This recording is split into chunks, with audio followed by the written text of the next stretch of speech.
Hi guys, welcome back. मैं हूँ दीक्षा और आज की वीडियो में बात करने वाली हूँ। किसी का क्वेश्चन है कि दी, जब आपकी इंगेजमेंट हो गई थी तो क्या आपको आपके स्पेसिफिक पर्सन की याद आती थी? क्या आप तब भी उनको मांगती थी दुआओं में? क्या आप तब भी चाहती थी कि आपकी शादी उनके साथ हो? प्लीज़ दी, मुझे ये क्लियर कीजिए। तो देखिए, जिस पर्सन के साथ हम काफ़ी लंबे टाइम से रिलेशनशिप में हो तो जाहिर सी बात है कि उसकी याद तो आएगी ही। ठीक है। लेकिन जब मेरी इंगेजमेंट हो गई थी तो मेरा ना यूनिवर्स के ऊपर से विश्वास उठ गया था। जैसे कि मैंने पहले भी बताया है कि जब विश पूरी होने वाली होती है तब लास्ट में हमारे साथ ऐसा कुछ हो जाता है कि हमारा ये यूनिवर्स से और भगवान से, यूनिवर्स के साइन से, सब से विश्वास उठ जाता है।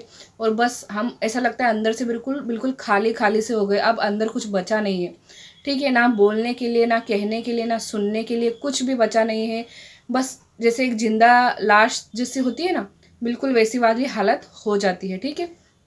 तो उस समय जब मेरी इंगेजमेंट हो गई थी तो मुझे मेरा विश्वास पूरा उठ गया था और मैंने डिसाइड कर लिया था कि ठीक है यार, अब पेरेंट्स ने कर दिया है, पेरेंट्स ने इंगेजमेंट कर दी है तो अब जिसके साथ शादी करवा रहे हैं उसी के साथ रह लेंगे, ज़िंदगी बिता लेंगे, और क्या कर सकते हैं। क्योंकि उल्टा सीधा कोई कदम तो उठा सकते नहीं थे, पेरेंट्स को इतना ज़्यादा दुख तो हम दे नहीं सकते थे। क्योंकि पूरी दुनिया में मेरा मानना तो यही है कि सबसे ज़्यादा दुख माता पिता को तब होता है कि वो अपने बच्चे की डेड बॉडी देखे। ठीक है।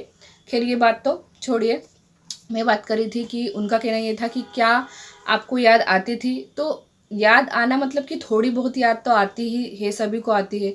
तो थोड़ी सी याद आती थी, लेकिन याद आने से ज़्यादा मुझे गुस्सा आता था उनके ऊपर कि यार मतलब इतना इन्होंने शादी के वादे किए और कहा कि हाँ मैं आऊँगा लेने के लिए, मेरी मॉम को मनाऊँगा, मेरी मॉम मान जाएगी, मेरी मॉम बहुत अच्छी है, वो मेरी हर बात मानती है, वो मेरी खुशी के लिए मान जाएगी, मान जाएगी, मैं आऊँगा, ज़रूर आऊँगा।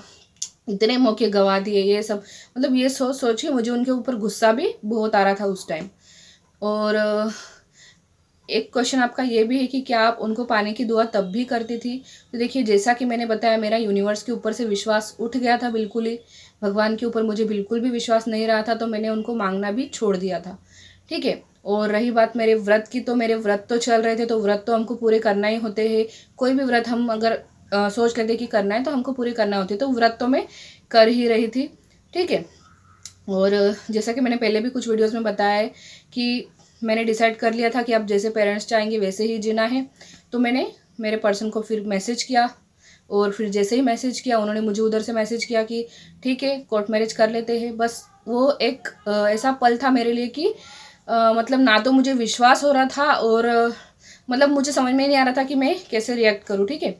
तो ये चीज़ हुई थी मेरे साथ। तो मेन क्वेश्चन आपका यही था कि क्या आप उनको फिर भी पाना चाह रहे थे, मतलब मांग रहे थे भगवान से? तो मैंने छोड़ दिया था मांगना, फिर मैं नहीं मांग रही थी उनको। लेकिन जब मैंने मांगना छोड़ दिया तब वो मुझे मिल गए। तो आई होप कि आपको क्लियर हो चुका होगा। तो मिलेंगे अगले वीडियो में, तब तक के लिए अपने ध्यान रखिएगा। Bye bye.